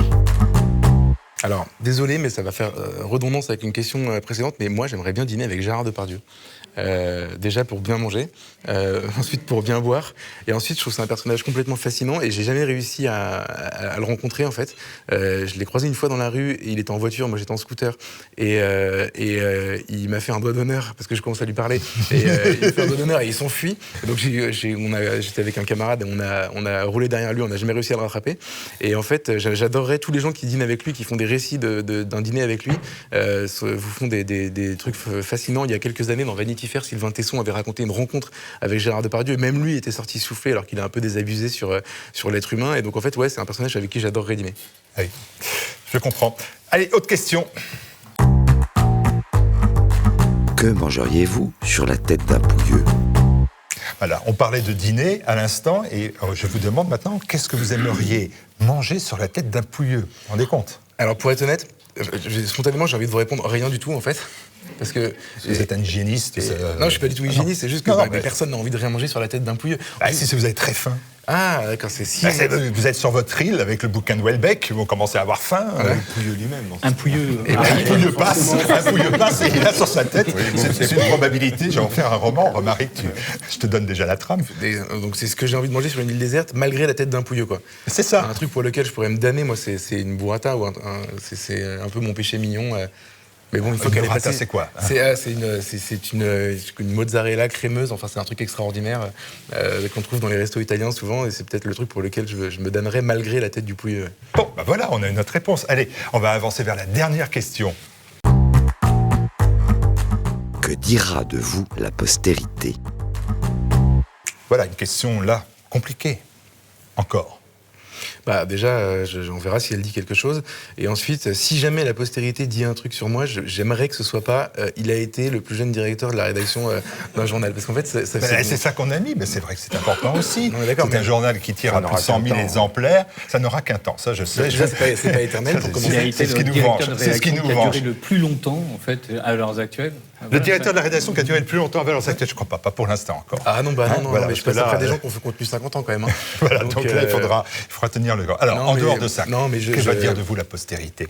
Que vous avez vu Zemmour président en 2017 ? Voilà, c'est pas mal. Non, je sais pas, j'espère que je ferai des bons livres par la suite. Et que c'est pas un mauvais livre, pour autant. Non, je sais, merci, c'est gentil. Enfin, je le trouvais pas, moi non plus, je le trouvais pas mauvais. Je vous le dis, je vous rassure. Non, mais bon, c'était pas de la littérature, quoi. Et donc, qu'est-ce que j'aimerais bien qu'on dise ? Je sais pas, que j'ai essayé d'aider mon pays en fait dans un moment où c'était pas facile, et que j'ai fait ce que je pouvais, quoi, au moins. Aider mon pays dans un moment qui n'est pas facile, c'est un très bon choix. Merci beaucoup, on se retrouve dans quelques instants pour la suite de nos débats. Trump, saison 2, une bonne nouvelle. Débarrassé de son procès en destitution, aidé par l'entrée en campagne calamiteuse des démocrates, tous ceux qui prédisaient la chute de la maison Trump considèrent aujourd'hui qu'il est en route pour un second mandat. Faut-il se réjouir du succès de celui que l'on présente comme le chef de file du populisme, ou s'inquiéter de sa politique étrangère et de son protectionnisme économique peu compatible avec les options européennes ? Trump, saison 2, une bonne nouvelle ? Voilà, on se retrouve pour ce deuxième et dernier débat. Et toujours avec Geoffroy Lejeune, notre directeur de Valeurs Actuelles. Je suis fan des Beatles, ça y est, là, il a entendu cela dans vos confessions. D'où ma coupe John Lennon. Ça, il fallait bien évidemment que cela soit dit. Merci Ignace de l'avoir fait, alors que tout le monde le pensait. Allez, le mot acquittement a succédé au mot empêchement, impeachment, à la course à la Maison-Blanche est donc relancée. Avec là, il faut bien le dire, on a le sentiment quand même d'une victoire de Trump par chaos. À 9 mois de l'élection, mais à 9 mois seulement. Ouais. Écoutez, moi je suis fasciné par cette histoire. En fait, depuis le début, depuis qu'on a découvert Trump en politique, donc c'était il y a 5 ans maintenant, tous les pronostics de tous les bien-pensants qui s'intéressent aux États-Unis se sont avérés faux. Mais tous. Il ne gagnera pas la primaire des Républicains, il l'a gagné. Il gagnera jamais la présidentielle, il l'a gagné. Ensuite, il réussira pas en économie. En fait, il a réussi en économie. En tout cas, les gens ont l'air plutôt contents. Il sera condamné dans l'affaire russe. Il n'a pas été condamné dans l'affaire russe. russe. Cette histoire d'espionnage avec l'Ukrainien va lui péter à la gueule, pas du tout. Aujourd'hui, il y a eu l'impeachment, sans trop y croire, les gens disaient oui mais quand même c'est dangereux pour lui, etc. Pas du tout. Ensuite, les démocrates auront quelqu'un pour lui succéder. En fait, on voit que là c'est un peu plus compliqué que ça. Et donc en effet, à la fin, d'éboulement de certitude en éboulement de certitude, on en arrive à une situation où a priori il est bien placé pour se succéder. Maintenant, moi ça me fait rire parce que j'aime bien les erreurs des tautologues ou des experts, et surtout quand elles sont guidées par des présupposés idéologiques de détestation de ce que Trump représente ou ce qu'il essaie de défendre. Je lui trouve plein de qualités. Et malgré tout, en fait, j'essaie de pas me laisser aveugler par le côté sympathique de toutes ces victoires qu'il donne, et de voir en fait quel est le problème pour nous Français. En fait, il y en a quand même quelques-uns. C'est-à-dire que quand Trump décide unilatéralement, sans prévenir et de manière un peu rapide, de retirer ses troupes en Syrie, ça a des conséquences pour nous, pas pour lui du tout. Et c'est un problème pour nous. Donc. Et puis il y a autre chose aussi, c'est que pour moi, le vrai sujet avec les États-Unis aujourd'hui, pour nous Européens, c'est en fait l'expansionnisme ou la guerre économique qui nous est menée au quotidien, avec les amendes colossales infligées à des entreprises qui ne respectent pas le droit américain. BNP, et voilà, BNP, Alstom, enfin, il y en a plein, et c'est quelque chose du quotidien. Moi, je reconnais qu'on a relancé il y a quelques mois, il y a un an pile poil, le mensuel Spectacle du Monde, et le premier numéro était consacré à ce qu'on avait appelé l'hégémonie américaine. Et en lisant les différents experts sur le sujet, j'avais trouvé ça révoltant en fait, que l'Europe soit incapable de se défendre, l'Europe, la France, etc., face à une politique qui est ultra agressive et ultra intimidante, et surtout l'extraterritorialité du droit américain repose sur aucun fondement juridique autre qu'américain en fait. Et nous, on se laisse infliger ça. Donc en fait, et Trump étant protectionniste, étant nationaliste, ce qui dans ma bouche est évidemment pas une insulte, il applique ses préceptes pour le bien de son peuple et de son pays. Et en fait, moi je pense que ça questionne notre capacité à nous à avoir le même genre de réflexe. Et pour l'instant, comme on les a pas du tout, on est en gros perdant quoi. Et donc je pense qu'en tant que Français, il y a des choses qui doivent nous inquiéter dans la politique menée par Trump. Et c'est pas parce qu'il a battu Hillary Clinton et qu'il s'apprête à battre Bernie Sanders qu'il faut tout lui passer. Voilà. Vous lui passez pas tout. J'ai regardé les unes de Valeurs Actuelles. Il est pas souvent à la une. Non, alors pas souvent du tout. Même. Non, mais c'est pour une raison qui on en parle pas mal dans le journal, mais pour une raison bête et méchante, c'est qu'en fait, les sujets internationaux sont assez peu vendeurs en réalité. Donc nous, on fait beaucoup de sujets de société en fait dans Valeurs. On parle essentiellement de ce qui se passe en France, mais figurez-vous que ça sera le cas dans 15 jours. Voilà, on fait une couche sur lui et on en a fait. Je pense que depuis que je suis là et avant que je sois là, il n'était pas président. On a dû en faire 2. Plus une qui était quand même sa première interview en France. André Berkoff avait fait une interview de Trump. Voilà. Très bien, bien sûr. Et après, on en a fait 2, puis on s'est arrêté là. D'accord. Philippe Randa, vous venez de nous rejoindre. Merci d'avoir pris la place de Romaric Sangar, ce journaliste et rugbyman. Votre point de vue sur Trump ? Le point de vue sur Trump, alors, première chose, c'est... Geoffroy Lejeune l'a dit, ça fait toujours plaisir de voir quand même comment tous les pronostics de la presse de gauche et d'une certaine droite sont démentis par Trump les uns après les autres, et voir la tête des journalistes français anti-Trump aujourd'hui, rien que pour ça, ça fait plaisir. Maintenant, en dehors de ça, quel danger... Ça fait plaisir à tout le monde, ça fait plaisir à tout le monde, c'est très bien. Il n'y a pas de petit plaisir. Quel danger la puissance de Trump peut être pour nous, Européens, c'est pas le fait que Trump mène une politique active dans l'intérêt de son pays qui est grave, c'est nos propres faiblesses par rapport à l'économie américaine, par rapport à la politique et à l'hégémonie américaine. Maintenant, votre question, la question du débat, si j'ai bien compris, c'est la politique étrangère de Donald Trump. Est-ce que vous pensez vraiment que la politique étrangère, ça soit sa passion ? Non. Ce n'est qu'une arme pour lui. Sa passion, c'est de gérer les États-Unis comme il a géré ses entreprises, avec pragmatisme, et de faire de l'économie américaine et de la politique intérieure américaine une puissance qui lui permette maintenant, effectivement, de briguer un deuxième mandat. Mais c'était aussi de relancer l'économie américaine. Parce que si, depuis le début de son mandat, de son premier mandat là, qui va s'achever dans un an, toutes ces options de politique étrangère, ça a été en gros tout et n'importe quoi, ces déclarations et ce qui a été suivi des faits. Rappelez-vous quand même qu'on était au bord de la guerre nucléaire avec la Corée du Nord. Ça s'est monté jusque dans les insultes, les tweets, sur le physique du dirigeant coréen. Ça a été c'est facile. Dramatique. Oui, c'est facile, mais il l'a fait. C'est monté. Et qu'est-ce qui s'est passé au dernier moment ? Ils se sont rencontrés, copains comme cochons. Tout va bien. Et tous les deux en ont tiré le plus grand parti pour leur propre politique intérieure. Et il a refait la même chose avec Benyamin Netanyahou. Il a appuyé avec ce plan de paix au Moyen-Orient que personne ne sentait, que tout le monde indique que ce plan va être un échec, ça ne peut pas réussir, c'est anti-palestinien, comme tous les autres plans ont échoué avant. Si le sien échoue aussi, de toute façon, ça sera un de plus.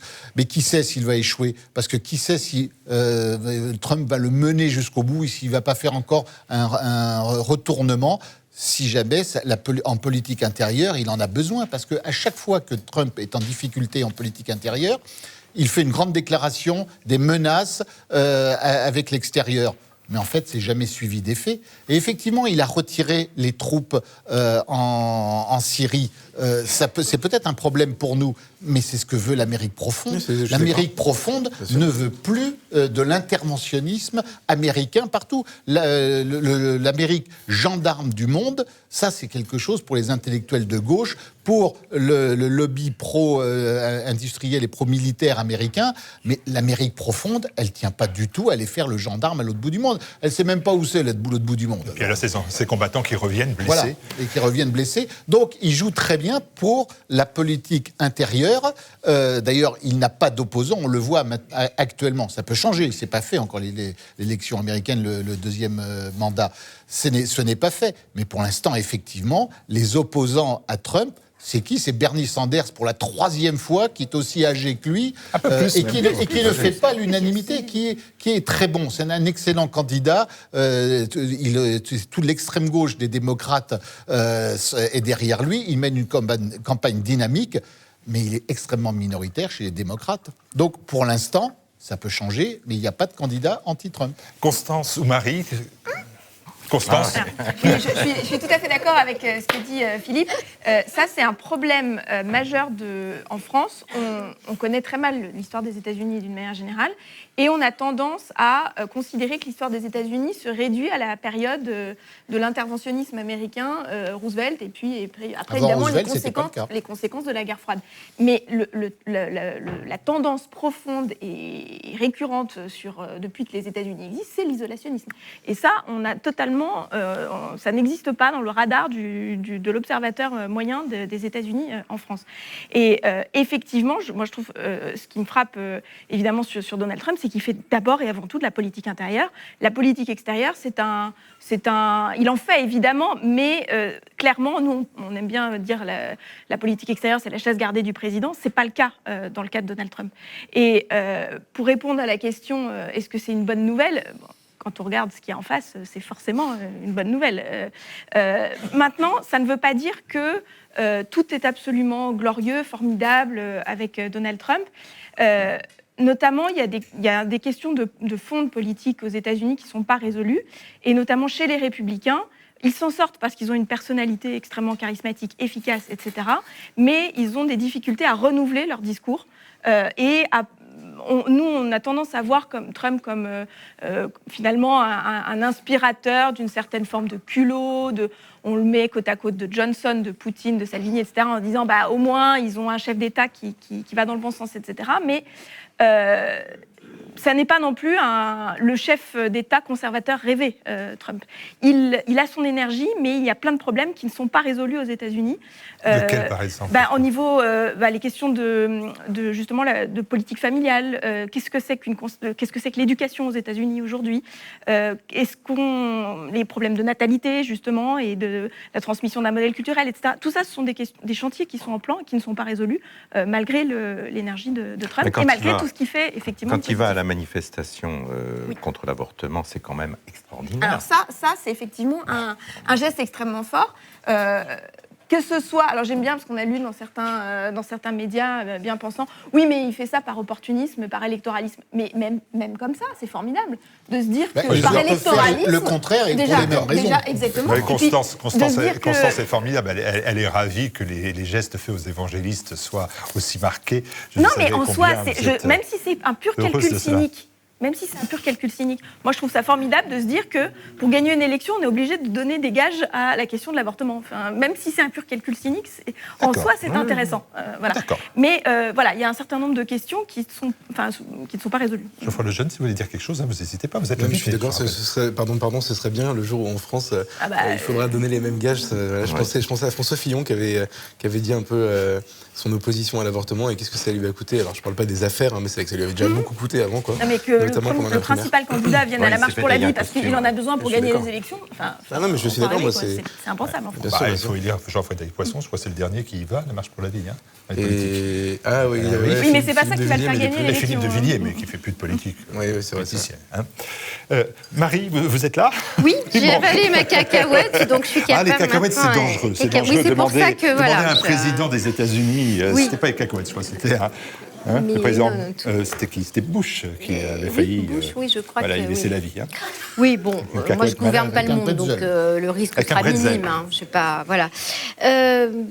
Moi, j'ai pas énormément de choses à ajouter à ce qui a été dit, si ce n'est que effectivement, ce qui est marquant dans ce retour cette saison 2 de Trump. Mais j'ai mis ça parce que je trouvais que ça faisait mais parce que c'est vrai que Netflix, quand même. Mais c'est vrai que ils n'ont pas ça d'ailleurs, ils n'ont pas aussi bon que. Mais c'est vrai que Le Monde est une grande sitcom en fait. Le Monde est une grande série télévisée maintenant et tout est scénarisé. On a l'impression que c'est presque écrit à l'avance, en dépit de tout ce que les visionnaires à la BHL et autres peuvent prédire, qui se trompent souvent et après ils vont nous expliquer pourquoi ils se sont trompés, mais que la prochaine prévision ce sera forcément la bonne.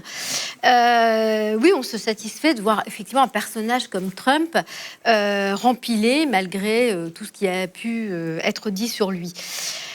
Moi, ce que je remarque et ce qui m'intéresse au point de vue européen et français, puisque on parle le sujet, c'est bien la politique étrangère, qu'est-ce que ça peut nous apporter à nous. Mais je crois que c'est un exemple. Alors non pas que Trump en lui-même soit un exemple, c'est pas un exemple sur la forme en tout cas, c'est pas un exemple sur la totalité du fond, mais après tout ça concerne les Américains. Nous, en face, on est Européens. Et français surtout. Et je pense que ce qui est intéressant, c'est de voir comment, effectivement, les États-Unis arrivent, avec Trump, à se retrouver leur ADN, puisque c'est un mot à la mode, retrouver un petit peu leur identité première, qui est celle de s'occuper des États-Unis, en particulier du continent américain, de retrouver cette politique isolationniste, comme l'a dit Constance, qui finalement était un point d'honneur qu'ils avaient au point de départ, quand les États-Unis se sont construites, c'est avec cette volonté de bien se démarquer du reste du monde et de ne pas intervenir. Et je trouve que c'est intéressant parce que ça donne le ton en Europe de ce qu'on doit retrouver, nous, par rapport à notre histoire, sans être nostalgique, sans vouloir revenir à un passé, quelque chose de suranné. Mais finalement... Non, je ne suis pas inquiet. Vous me dites c'est suranné, etc. Tout. J'aime bien le mot suranné parce que c'est un mot qui... Suranné. C'est un mot suranné, donc voilà. Et je trouve que c'est intéressant parce que ça donne un petit peu malgré peut-être ce que les États-Unis veulent faire, le ton de ce que le monde est en train de devenir, une mondialisation, une globalisation, et puis d'un coup, on a besoin de retrouver un petit peu l'identité d'un pays, d'un continent. Plus peut-être d'un pays, parce que finalement, quand on observe... Pardon ? D'un peuple aussi ? Allez. Sans vouloir être grossier, oui, allez, on va dire d'un peuple, allez, voilà. C'est acté, voilà. Bienvenue à Bistro Liberté. Voilà, vous serez condamné. Alors, Philippe Ménard, vous avez entendu ça. J'en ai pas rajouté, je voulais rajouter quand même aussi, en politique étrangère, l'accord quand même historique entre la Chine et les États-Unis, avec une certaine réussite aussi, là encore, pour le président Trump. C'était pas gagné. Et c'est aussi, comme le dirait Marie, une leçon pour nous, Européens, de savoir comment on doit se comporter avec la Chine, parce que la Chine n'est pas seulement un partenaire, c'est bien évidemment quelqu'un qui vient piller, qui nous mène une guerre technologique, et qu'il faudrait peut-être aussi qu'on se réveille. Peut-être que ça aussi, ça se réveille. C'est pas encore gagné non plus. Trump est quand même maître dans le fait d'annoncer qu'il a conclu le deal du siècle, alors qu'en fait, vous n'êtes pas Trumpmania, vous n'êtes pas dans la Trumpmania. J'ai bien compris. Non, il y a un truc qui m'enchante. Alors d'abord, pour répondre à Geoffroy Lejeune, vous avez parfaitement raison de parler d'extraterritorialité du droit américain, mais le pire en la matière, c'est Obama. Je veux dire, en fait, les 8 ans d'Obama ont été un pilonnage systématique des positions françaises et européennes, et donc Trump ne fait que marcher sur les brisées d'Obama. Il n'y a que dans l'esprit des journalistes français que Trump est isolationniste, là où Obama était multilatéraliste. Alors Obama le dit, mais quand on regarde les 2 mandats qu'il a occupés, il a vomi l'Union européenne, il a tout fait pour asseoir l'économie américaine, et son prix Nobel de la paix s'est quand même bâti sur des dizaines de milliers de morts civiles à travers des assassinats prétendument ciblés qui, à chaque fois, sont dans la proportion de 1%, c'est-à-dire on tue un méchant, il y a 99 victimes. Et donc Trump, là-dessus, fait mieux, effectivement. Moi, ce qui m'enchante, c'est Trump, c'est qu'il est vraiment, justement, dans le grand dévoilement. C'est-à-dire, avant, on a Obama qui fait une politique ultra-américaine, ultra-nationaliste, ultra-protectionniste, qui fait en sorte que l'intégralité des grands ensembles internationaux soit rangée sous sa coupe, parce que c'est normal, parce que le mondialisme s'est bâti en fait non pas avec l'idée que toutes les nations étaient égales, mais avec l'idée que les grandes puissances assoient leur domination oligarchique sur l'ensemble des petites puissances. Puis avec le dollar et après aussi. ça, on fait sûrement dire ouais, mais à côté de ça, on a promu les droits LGBT en Tasmanie. Alors vous comprenez, c'est bien normal qu'on réussisse. Voilà. Et donc, au nom des droits LGBT en Tasmanie, on a le droit, effectivement, de faire en sorte que la moitié du monde soit sous la coupe du droit extraterritorial américain. Et donc là, Trump arrive et il fait pipi dans les vases, et il se torche dans les rideaux, et après, il se mouche sur la robe de la maîtresse de maison, qui est la démocratie. Et il dit mais c'est normal. Netflix, je continue. Et là, on voit à plein fonctionner la démocratie américaine et l'impérialisme américain. Et donc, on ne peut pas être étonné de ce qu'est Trump, on ne peut pas être étonné de ce qu'il est, on ne peut pas être étonné d'ailleurs de l'incroyable vulgarité des gens qui prétendent s'opposer à Trump et à sa vulgarité. Warren est juste une harpie, Nancy Pelosi qui explique qu'elle aurait aimé se torcher avec le discours de Trump. Mais quelle erreur, une erreur de gamine. C'est vraiment, une erreur politique de gamine. Mais non, mais on s'en fout en plus, voilà, c'est des Américains. Et elle a planté l'impeachment et elle a planté le démocrate en déchirant les 3 papiers. L'impeachment ne pouvait pas marcher de toute façon. Voilà, ça n'a pas marché pour Clinton, ça ne marche pas pour Trump. Il n'y a aucune raison que ça fonctionne. Il devrait et donc, l'évacuer. Au bout du compte, moi, ce que je retiens de Trump, c'est en revanche le côté troll que je trouve vraiment très amusant parce que effectivement, il a une manière à chaque fois de dire quel est le truc qui va énerver les adversaires. Et donc là, le dernier en train, c'est de dire en fait, j'aime pas l'architecture contemporaine, c'est laid. Donc, je veux que tous les bâtiments fédéraux soient construits dans un style gréco-romain un peu sympa, façon de Capitole, qui d'ailleurs est un architecte français, donc on va pas bouder notre plaisir. Et donc là, il est comme ça, il nourrit la bête en permanence, c'est-à-dire en même temps qu'il est en train de faire des trucs pendables. Et l'assassinat de Soleimani est juste une espèce d'horreur absolue d'un point de vue du droit, d'un point de vue de l'intelligence géopolitique. Mais il a comme ça cette capacité à titiller nos adversaires en permanence. Et effectivement, là, en tant que Français, je sais que de toute façon, l'Union européenne ne me défendra pas. Je sais que Macron est vendu à l'Union européenne. Donc, que Trump, il me reste comme seule consolation que Trump énerve tout le monde. Voilà, ça me va. Vous êtes vache.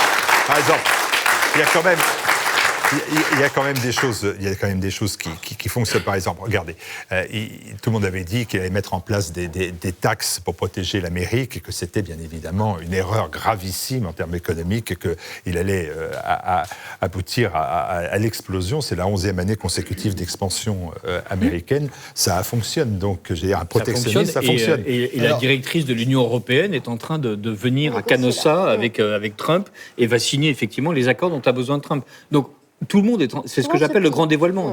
Tout le monde est en train de dire en fait le protectionnisme c'est une bonne idée. Alors l'Union européenne refuse d'être protectionniste à l'intérieur de ses frontières, refuse de bâtir une puissance européenne intelligente.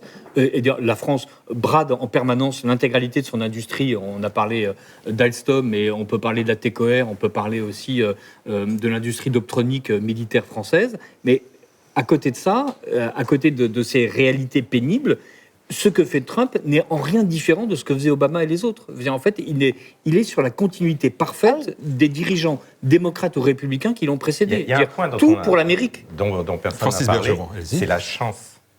La chance qu'a Trump. C'est-à-dire que Trump, c'est un chanceux. Comme Reagan l'a été avec les otages iraniens au début de son mandat. On a un président, c'est un atout dans les affaires et c'est un atout en politique, c'est d'avoir la chance avec soi. Et quand Trump se lance dans une offensive contre l'Iran et que les militaires iraniens dégomment un avion avec des Canadiens, etc. Bon, c'est affreux, évidemment, l'affaire est affreuse, mais c'est incroyable, la chance qu'il a. Parce que tous les projecteurs se portent sur dans un événement qui vient en quelque sorte conforter une position qui était assez contestable, c'est le moins qu'on puisse dire. Et sur la Chine, c'est incroyable, ce coronavirus qui tombe sur la Chine. C'est-à-dire que toute la politique. Vous n'allez pas dire que c'est un complot? Oui, pratiquement. On y a échappé peut-être à la théorie du complot là-dessus, mais c'est quand même incroyable la chance qu'il a. Et je trouve qu'avoir un président chanceux, c'est quand même intéressant du point de vue américain. Enfin, il a quand même fait plusieurs fois faillite. Quoi. Napoléon disait ça des maréchaux à qui on disait est-ce que vous allez le nommer? La première chose qu'il demandait, c'est est-ce qu'il a de la chance? C'est pas idiot. C'est pas idiot. Alors, il n'a pas eu de chance, vous répond Philippe Ménard. Il n'a pas eu de chance en affaires tout le temps. Il n'a pas tout le temps de la chance. Il a quand même planté plusieurs fois ses boîtes. Bloomberg, à juste titre, que son adversaire démocrate, explique qu'il est 10 fois plus riche, sinon 100 fois, que Trump. C'est pas un concours de savoir qui est la plus grosse. Fortune. Ils ont tous les deux fait des affaires, ils ont tous les deux été millionnaires. Alors, Philippe, d'abord, il faut qu'on parle tout à l'heure ensemble. Non, mais ça, c'est pas un argument, je veux dire. Par contre, c'est pas un argument, il a réussi dans les affaires. Si je peux, parce que je n'ai dit que 3 mots, mais ce que je voulais dire, c'est que nous, au Journal Présent, on a un problème avec Trump. Parce que notre correspondant aux États-Unis, Christian Deshugues, est un Trumpiste, je dirais, à tout crin. Et d'ailleurs, on l'a surnommé Philantrump, tellement il est passionné par ce personnage. Alors, il s'est vraiment identifié, il ne s'est pas identifié à Trump, mais il s'est identifié à ces républicains Trumpistes. Et c'est très, je ne dirais pas que c'est excessif, mais quelquefois, on se dit, est-ce qu'il s'adresse à des nationalistes français ou à des nationalistes américains, quoi. C'est un peu la limite de l'exercice. Alors, heureusement, on a quelqu'un d'autre qui connaît très bien l'Amérique chez nous, qui est Sanders. Voilà.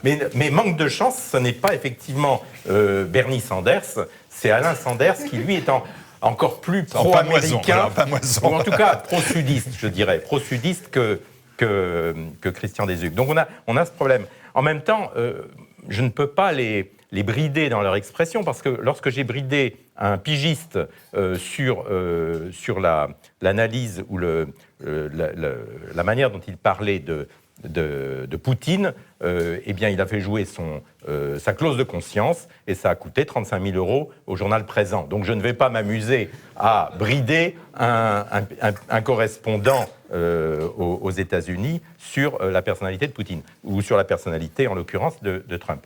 Par contre...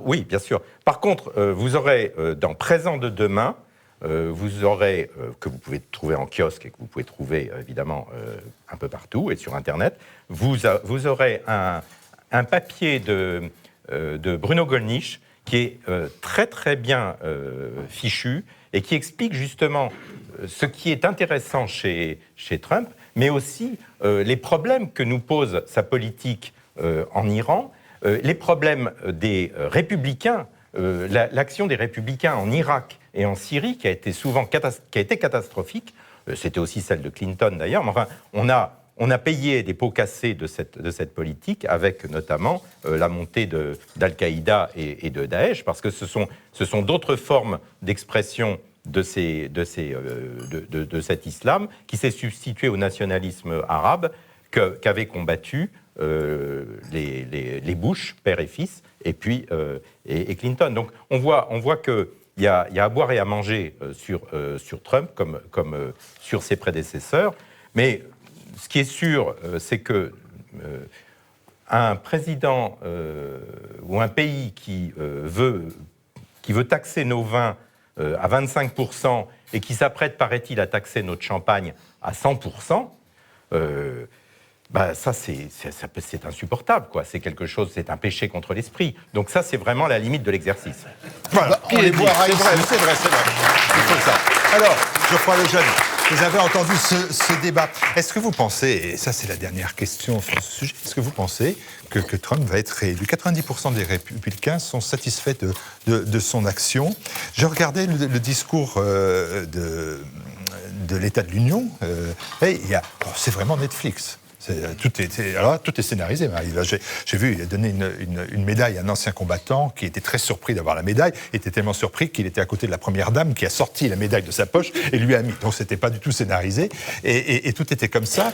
Obtenant d'ailleurs, il faut bien le dire, ça m'avait surpris, des applaudissements sur certaines parties des démocrates et des républicains sur des lois qui sont passées ou sur des accords commerciaux, par exemple le Mexique et le Canada. Il obtient les applaudissements aussi des démocrates. C'est pas non plus la guerre ou la haine totale, enfin, de ce que j'ai vu. Est-ce que vous pensez, c'est ma question après avoir raconté toute mon histoire, que Trump peut être réélu ou que 9 mois, ça va quand même être difficile face à Bernie Sanders, face à Pete, face à Elizabeth ou à John ou à qui d'autre, Michael? Écoutez, moi je veux bien répondre à cette question en vous disant que je pense que oui, parce que je lis, j'entends, etc., des analyses expliquant qu'il est bien parti. Maintenant, je veux juste préciser, après vous avoir dit ça, que j'ai donc dit que Zemmour serait président de la République en 2017. Après, j'ai pensé de rien alors. J'ai pensé que Fillon gagnerait la présidentielle de 2017, que Bellamy ferait 15% aux européennes, et j'ai même, au moment de la primaire socialiste en 2017, on m'a demandé sur un plateau de télévision qui je voyais gagner 2 mois avant. Et vous avez dit Huguette Bouchardot, il a pu. Tout le monde a été inquiet. J'ai dit Vincent Payon. Ah, c'est du Vincent Payon.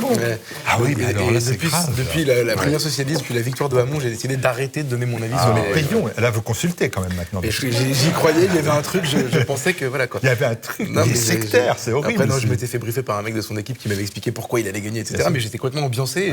Parce qu'il fout la trouille, Payon. Enfin, moi, il me fait peur. Ah bah oui, moi aussi, il me fait peur, mais c'est une analyse quoi, qui était fausse en fait. Ah d'accord. Tous les observateurs politiques se sont toujours plantés tous dans le... Oui, mais au moins, il y en a certains qui le reconnaissent. BHL, lui, il n'a jamais reconnu. Il faut demander à Elisabeth Tessier, je pense que ça serait beaucoup plus Oui, demandez à Elisabeth Tessier, effectivement. Allez, division chez les démocrates, même dans la famille de Bernie Sanders. Je soutiens Trump et je suis Alain Sanders, bien évidemment, le journaliste, un des journalistes vedettes du quotidien présent et que l'on salue. Notre pauvre Alain Sanders qui a perdu comme nous notre cher ami Roger Olindre. Allez, après Make America Great Again, quel programme pour son second mandat? Make America Great Again and Again.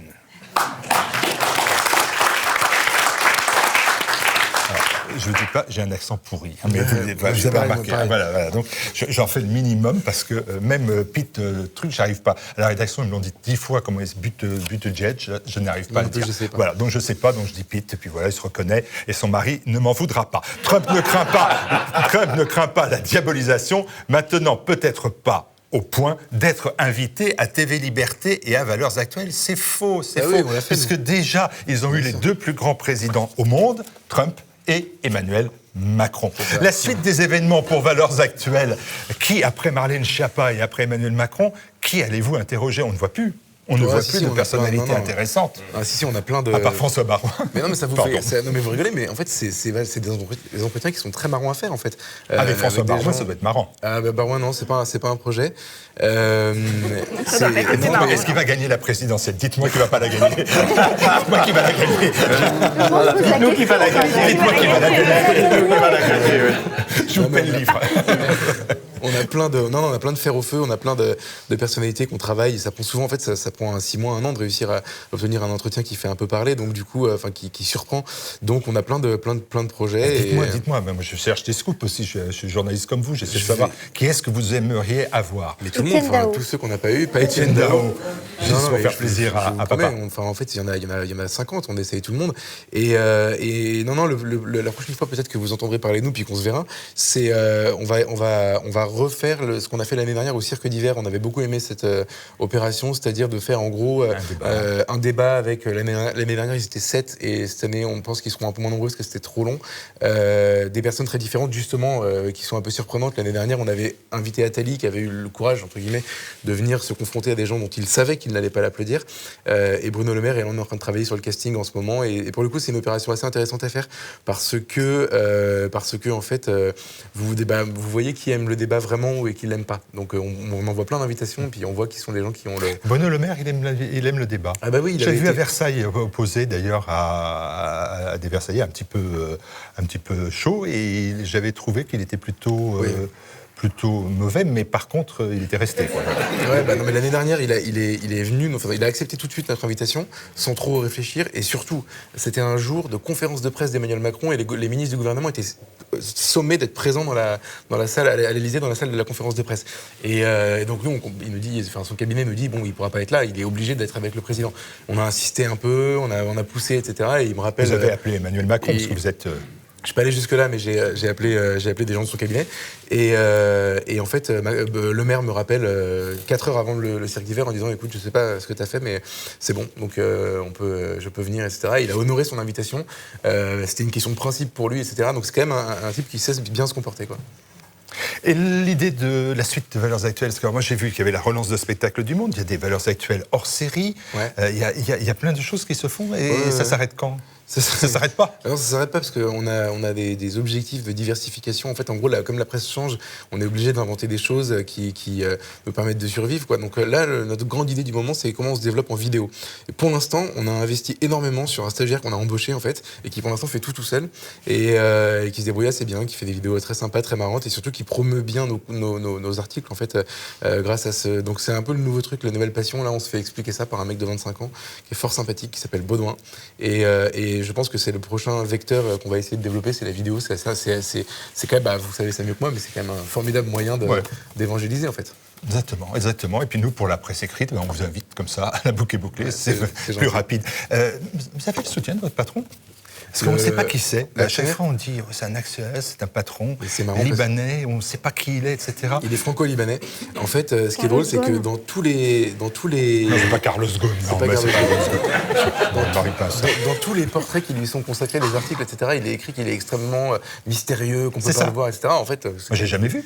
Mais non, parce que vous habitez pas là où il habite, mais en réalité, il habite en France, il habite à Mandelieu, la Napoule.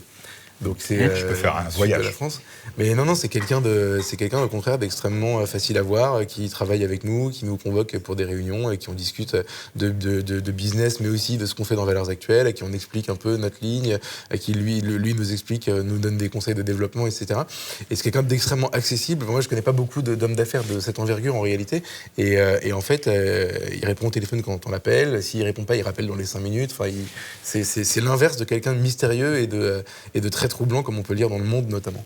Donc, si j'ai bien compris, et pour conclure cette émission, vous êtes le plus jeune directeur d'un hebdomadaire d'importance en France, et en plus, vous êtes un directeur heureux. Je suis très heureux. Par contre, la chance de ma vie, c'est de travailler là-bas, bien sûr. Écoutez, félicitations, bon vent, vous avez 50 ans devant vous pour battre Raymond Bourgine. Merci beaucoup. Merci à vous. Merci à vous tous. Merci à Marie d'avoir essuyé les plats. Merci à Philippe. Retrouvez Politique Magazine, retrouvez le site Euroliberté avec Philippe Randard, retrouvez le quotidien Présent avec Francis Bergeron et la revue de Liberté Politique avec notre ami. Dépêchez-vous de les découvrir, de vous abonner. Merci nouvelle fois à nos donateurs qui sont autour de cette table, aussi aux jeunes étudiants de la cocarde étudiante qui nous accompagnent régulièrement et qui ont eu des élus encore partout. Et puis, merci à nos techniciens, à notre réalisateur Seb qui, aujourd'hui, était aux manettes de ce bistrot Liberté. Merci, on se retrouve dans 14 jours très précisément.